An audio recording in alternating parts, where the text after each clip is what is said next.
Halo, Assalamualaikum warahmatullahi wabarakatuh. Perkenalkan, nama saya Nuhaliza, Prodi Bahasa dan Sastra Indonesia, NIM 3123100034. Saya dari kelas B sore. Baik, di sini saya akan membahas tentang unsur pembangun karya sastra. Nah, definisi karya sastra merupakan hasil kreativitas yang dituangkan dalam bentuk tulisan untuk menyampaikan pesan, emosi, dan pengalaman. Pentingnya memahami unsur pembangun karya sastra. Memahami unsur-unsur membangun karya sastra membantu pembaca atau penikmat karya sastra untuk lebih memahami, menikmati, dan mengapresiasi karya tersebut. Di sini saya akan membahas tentang unsur intrinsik dan ekstrinsik pada cerpen. Unsur intrinsik dan ekstrinsik pada cerpen. Nah, unsur intrinsik cerpen penting untuk membangun kisah karena asalnya dari dalam cerita itu sendiri, yaitu ada tema, alur, tokoh, penokohan, latar, sudut pandang, gaya bahasa, dan amanat. Akan tetapi, sebuah cerpen juga memerlukan unsur ekstrinsik sebagai pelengkapnya. Dengan kata lain, cerpen adalah sebuah karya sastra yang relatif singkat atau dapat habis dibaca dalam sekali duduk. Di dalamnya menggunakan alur tunggal dan hanya berfokus pada satu tokoh atau peristiwa puncak. Lantas, apa sebenarnya unsur intrinsik dan ekstrinsik pada cerpen hingga komponen yang menjadi perbedaan mendasar dari keduanya tersebut? Simak penjelasan selengkapnya berikut ini. Unsur intrinsik adalah unsur pembangun dari dalam cerpen. Unsur intrinsik adalah unsur penting yang tidak boleh dilewatkan dalam karya sastra. Komponen-komponennya terdiri dari tema, tokoh atau penokohan, alur, cerita, latar, gaya bahasa, dan sudut pandang dan amanat. Berikut penjelasan komponen-komponen unsur intrinsik. Yang pertama-tama yaitu tema. Tema adalah unsur intrinsik cerpen yang menjadi dasar cerita. Unsur intrinsik cerpen, tema sering disamakan dengan ide atau tujuan utama cerita. Tema merupakan suatu unsur intrinsik cerpen yang menjadi sebuah ruh atau nyawa yang ada di dalam karya prosa seperti novel. Tema bisa disebut ide utama dalam membuat cerita, karena tema adalah penentu latar belakang dari cerita tersebut. Tema dalam unsur intrinsik cerpen berisikan gambaran luas tentang kisah yang akan diangkat sebagai cerita dalam cerpen, sehingga sangat penting memikirkan tema sebelum menulis cerpen. Biasanya tema dari unsur intrinsik cerpen ini kelihatan jelas dalam cerita, tetapi bukan lewat ungkapan langsung untuk menentukan tema dari sebuah cerpen. Kamu perlu membaca dari awal sampai akhir dulu. Dua, yaitu tokoh atau penokohan.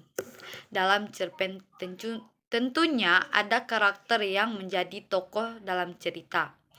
Tokoh-tokoh tersebut memiliki peran yang sangat penting untuk memperkuat alur cerpen dan membuat cerita menjadi lebih menarik.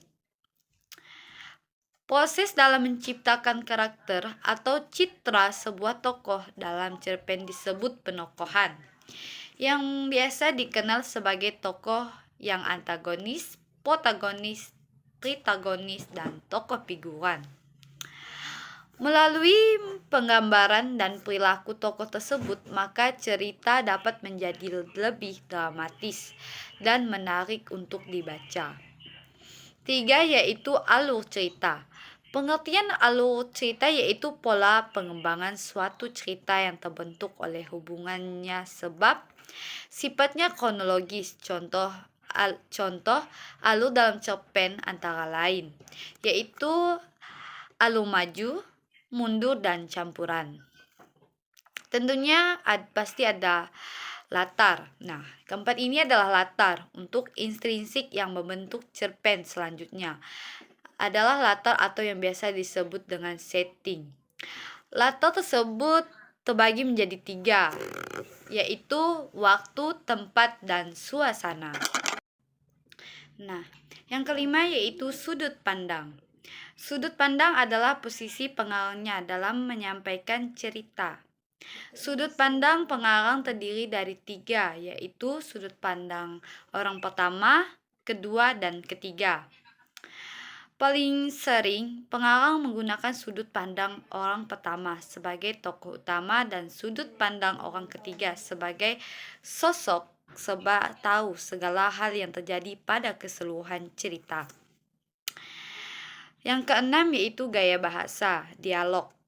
Naskah atau percakapan dalam cerita memiliki style atau gaya bahasa yang berbeda-beda, tergantung dari tema atau kategori cerpen yang ditulis.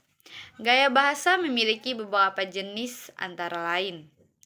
Yang pertama yaitu personifikasi, metafora, hiperbola, litotis, smile.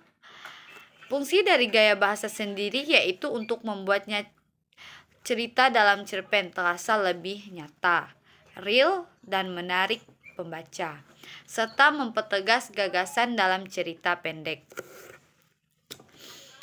Gaya bahasa juga kadang dikenal dengan sebutan majas atau kiasan. Nah, di sini ada yang terakhir yaitu 7, amanat. Amanat adalah pesan yang ingin disampaikan pengarang kepada pembacanya. Umumnya amanat dalam cerpen bersifat tersirat, misalnya tema cerita tentang perjuangan pahlawan akan berisi amanat tentang menumbuhkan sifat pantang menyerah dan semangat mempertahankan kemerdekaan. Unsur ekstrinsik cerpen. Setelah membahas mengenai unsur intrinsik, kini mari kita bahas mengenai unsur ekstrinsik yang terdapat dalam cerita pendek. Jika unsur intrinsik adalah unsur yang tergandung dalam mampu membangun cerita dari dalam, maka unsur ekstrinsik yaitu unsur dari luar yang juga mampu mendukung dan mempengaruhi sebuah cerita pendek melalui nilai-nilai yang ingin disampaikan oleh penulis. Nah, banyak sekali hal-hal dari luar yang mampu menjadi unsur ekstrinsik dalam cerpen seperti berikut.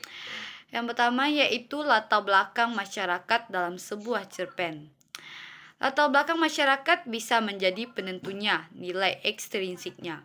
Adapun beberapa hal yang bisa masuk dalam latar belakang masyarakat antara lain. Yang pertama yaitu ideologi negara, kondisi politik, kondisi sosial, dan kondisi ekonomi. Dua yaitu latar belakang pengarang. Latar belakang pengarang adalah faktor-faktor dari diri pengarang yang memengaruhi atau mewarnai isi cerpen.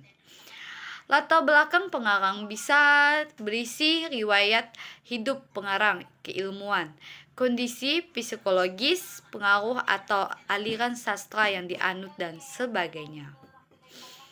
Nah, di sini ada nilai-nilai adalah yang merupakan unsur ekstrinsik. Nilai tersebut meliputi nilai moral, nilai agama, dan nilai sosial, dan nilai budaya. Mungkin cukup sekian yang bisa saya sampaikan, kurang dan lebihnya saya mohon maaf. Sekian dari saya, terima kasih. Wassalamualaikum warahmatullahi wabarakatuh.